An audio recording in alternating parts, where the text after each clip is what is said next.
Friends, if you are looking for a crispy homemade snack that stays fresh for days and is perfect for tea time, then today's Suji snack recipe is a must try. Whether you are serving guests, packing a snack box, or simply craving something crunchy with your evening tea or coffee, this recipe is always a perfect choice. Hello friends, welcome back to my channel Cook with Tanzina. So let's make the recipe. First, I am taking 1 cup of semolina in a pan, now roasting it over low flame. Friends, this is one of the most important steps, so don't rush it. We are not trying to brown it, we just want to remove the raw taste and bring out its beautiful aroma. Now I will transfer it to a bowl and let it cool down completely. Now the semolina has cooled completely. I am transferring it into a blender jar. Adding 1/4 cup of sugar and adding 2 crushed cardamom pods. Now blending everything until it becomes a fine powder. Just look at the texture.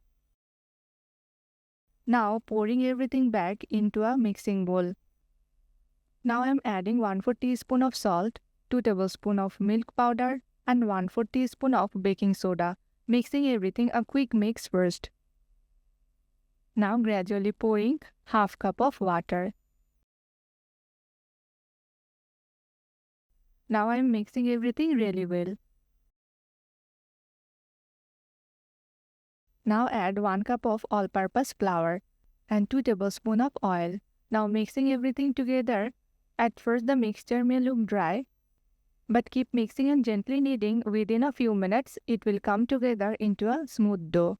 The dough should feel soft, smooth, and easy to handle. If it's too dry, add just a teaspoon of water.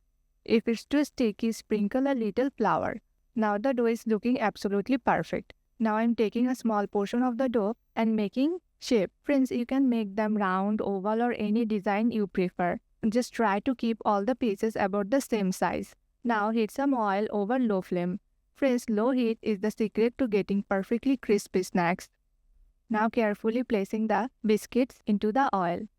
And little by little, they will start turning a beautiful golden color. Now I will gently flip them.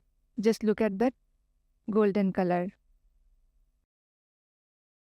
I will continue frying until every side becomes evenly golden brown. At this stage, the aroma of roasted semolina and cardamom is simply delicious. And finally, our crispy Suji biscuits are ready. Just look at that beautiful golden color. They are perfectly crispy, wonderfully crunchy, and filled with aroma of roasted semolina and cardamom. Serve them with a hot cup of tea or coffee. I hope you enjoyed today's recipe. If you did, don't forget to like, share, and follow for more easy and delicious homemade recipe. See you in the next video.